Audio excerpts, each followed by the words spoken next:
Bonjour Patrick Martin. Bonjour. Vous avez vu hier le Premier ministre. De sources autorisées, on savait depuis hier matin que le MEDEF restait dans la négociation. De sources autorisées, est-ce que vous confirmez que vous continuez à négocier dans le cadre de ce conclave sur la question des retraites ? Le MEDEF, que j'ai l'honneur de présider, c'est 70% du patronat en termes de représentativité, donc ça nous confère un poids d'abord, mais ensuite une responsabilité singulière. Dans le panorama général du pays, moi j'ai considéré, nos instances ont considéré qu'il fallait laisser sa chance au produit, même si les perspectives d'aboutir sont minces. Et moi, dès l'origine, j'ai posé un certain nombre de conditions que je réitère, je les redis au Premier ministre hier, et en toute priorité, que nous nous accordions avec telle ou telle organisation syndicale sur l'impératif de retour à l'équilibre financier. À ce stade, les syndicats ne se dévoilent pas et veulent faire passer d'autres sujets qui sont intéressants avant l'équilibre financier. Nous ne pouvons pas nous exonérer de ce débat. Vous restez pour l'équilibre financier ? Ah, mais c'est un impératif. Alors, le sujet des retraites, qu'on se comprenne bien, c'est pas un enjeu direct pour les entreprises. C'est un enjeu macroéconomique, c'est un enjeu pour le pays. Donc, je pense que tous les partenaires sociaux, les politiques a fortiori, doivent prendre en compte cette situation des finances publiques qui devient critique, a fortiori avec l'effort de guerre qu'on devrait financer. Donc, moi, je ne désespère pas, mais on ne tiendra pas 11 séances comme ça à jouer à cache-cache. Je ne désespère pas qu'à un moment donné, chacun abatte ses cartes. Moi, je les ai abattus. C'est peut-être pas une bonne tactique, mais je les ai abattus dès l'origine. Équilibre financier. Et je finis sur un point. J'avais souhaité qu'on élargisse cette discussion globalement au financement de la protection sociale, dont les retraites. J'en ai reparlé au Premier ministre hier. Je pense que ça détendrait la discussion, et de toute façon, nos régimes sociaux étant épuisés, on ne pourra pas reporter cette discussion. Alors c'est avant ou après la présidentielle, moi je pense que le plus tôt sera le mieux. La CGT prend le chemin de la sortie, on saura ça dans quelques heures ou peut-être demain. L'UDP, organisation d'indépendants, elle est sortie écœurée par les réactions de certains syndicats à l'idée de ne pas revenir aux 62 ans. Avec qui vous allez discuter ?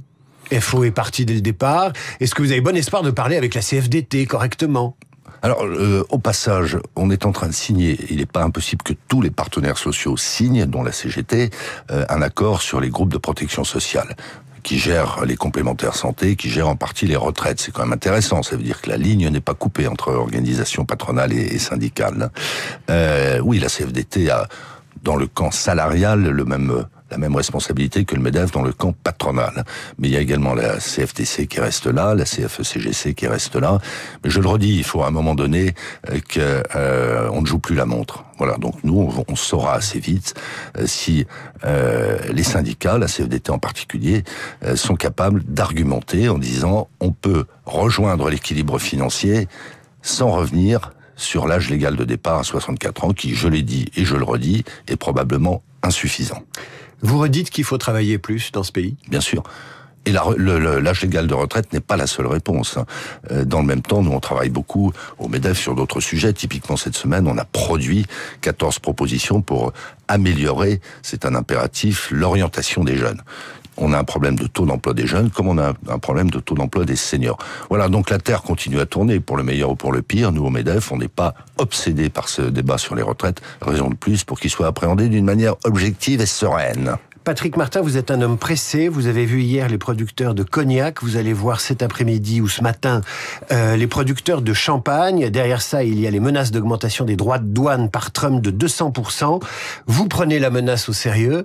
Qu'est-ce que vous pouvez faire ? Alors, hasard de calendrier, c'est jeudi dernier que j'étais à Cognac avec toute la filière.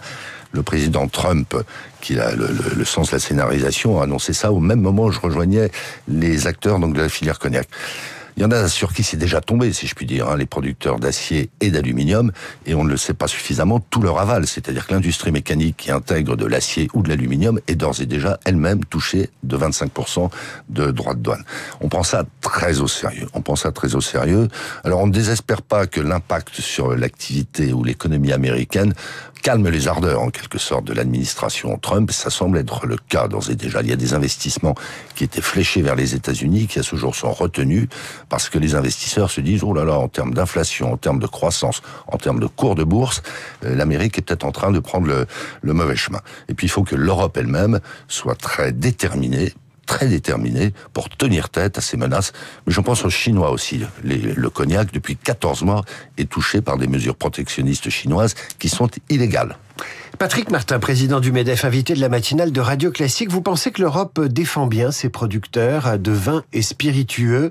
Cette augmentation de taxes de 200% menace de Donald Trump aurait-elle pu être évitée, puisque l'Europe a menacé, elle, de taxer et voire taxer des produits venus d'États gouvernés par des républicains? Parce qu'on est malin, on l'avait déjà fait une fois et on a recommencé.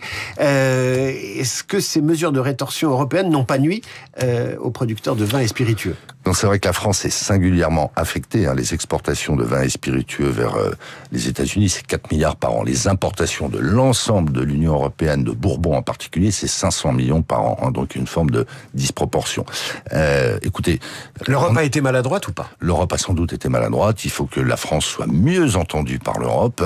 Et puis, il y a le précédent de 2018. C'est pas illogique. C'est un peu comme pour le conclave sur les retraites. Il y a des postures, il y a des positions d'ouverture dans une négociation. À un moment donné, il doit y avoir des compromis, et puis le cas échéant qu'on revienne sur ces menaces qui sont préjudiciables à tout le monde, en définitive, dont, je le redis, aux Américains eux-mêmes.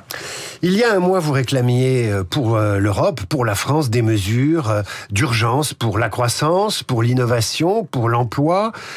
Et un mois plus tard, on parle effectivement d'investissement en Europe, mais d'investissement dans le secteur de l'armement. Est-ce que ça fait vraiment les affaires des entreprises françaises, des plans d'investissement, mais qui concernent un secteur assez sanctuarisé? Est-ce que vous voudriez un plan d'investissement plus large? Est-ce que vous n'avez pas peur que les efforts européens d'investissement dans l'armement, ce soit ça de moins pour l'économie traditionnelle? Alors, je vais commencer par vous dire que notre pronostic, le pronostic du MEDEF quant à l'effet récessif du budget 2025 se confirme, l'INSEE l'a dit hier. On a une industrie de défense d'excellence. Et c'est l'héritage du gaullisme en particulier, avec des acteurs de premier plan, des grands groupes qu'on connaît bien, mais à peu près 4500 PME, PMI dans l'aval de ces grands groupes. Donc c'est bien si l'activité, l'investissement dans la défense, qui n'est pas un enjeu économique, c'est un enjeu de souveraineté avant toute chose, permet de tirer toute cette filière. Il faut que l'État rassure les acteurs de la filière, parce qu'il y a des annonces qui se doivent d'être sur l'investissement dans la défense. Il faut que les crédits viennent, et il faut surtout donner de la visibilité. Une PMI qui est dans la mécanique et qui travaille pour la défense, souvent pour le civil et pour la défense, n'engagera pas d'investissement, ne recrutera pas si elle n'a pas une certitude sur le carnet de commandes et la durée du carnet de commandes qui lui serait confié. Ensuite, sur le financement, moi je pense qu'il ne faut pas lancer de nouvel emprunt. On est endetté jusqu'au cou. Que l'on flash une partie volontairement de la part des épargnants, une partie de l'épargne vers l'effort de défense, c'est souhaitable, mais les banques font leur boulot, on a un sujet de fonds propres, tout ça est en train de se mettre en place. Je serai demain à Bercy, à la réunion que tient le ministre de l'économie et des finances, précisément, pour mettre en perspective tout cet effort. Vous lui direz quoi ? Je lui dirais qu'on a la base industrielle et technologique, c'est reconnu mondialement, dans le naval, dans le terrestre, dans l'aérien. Mais que effectivement, il faut clarifier les choses. Va-t-on obliger les Français à financer cet effort de défense? Je comprends que ce n'est pas le cas. Va-t-on emprunter à nouveau? Je redis que ça surajoutera une dette qui est déjà abyssale et qu'on ne saura pas rembourser. Et donc il faut susciter les bonnes volontés, inciter pour que les banquiers, les investisseurs en fonds propres, les épargnants se consacrent mieux à cet effort de défense. Le gouvernement, Patrick Martin, va distribuer aux Français un manuel sur les bons réflexes en cas de crise, de conflit, de catastrophe naturelle. Alors évidemment, dans les entreprises et les industries françaises, la sécurité, c'est un thème central, d'ailleurs qui fait consensus avec les organisations syndicales. Un sujet de plus qui va plutôt pas mal, mais est-ce que ça n'est pas un peu anxiogène? Est-ce que quand on sensibilise les Français au risque, et notamment à un risque stratégique, on n'est pas aussi en train d'enterrer la confiance? Bon, il est clair que ça ne contribue pas à la confiance, mais enfin, il faut revenir à l'origine de la situation. Ce qui altère la confiance, c'est le conflit initié par la Russie. Il y a d'autres pays en Europe qui ont pris des dispositions de préparation à la guerre qui vont bien au-delà. Il y a un pays qui, par exemple, a décidé de renoncer aux paiements numériques, digitaux, parce qu'il y a des risques d'intrusion cyber, notamment de la part de la Russie. Bon, donc il faut raison garder. Moi, je pense que d'une manière générale, nos concitoyens sont beaucoup plus matures qu'on ne veut bien le croire, ou qu'ils l'expriment d'ailleurs dans certains sondages ou dans certaines interviews.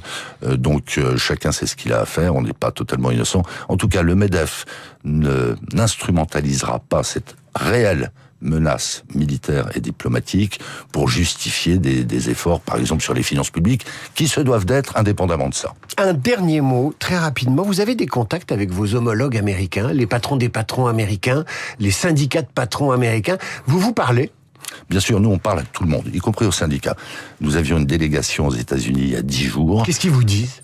Alors, c'est assez difficile à décrypter. Il y a le on, il y a le off.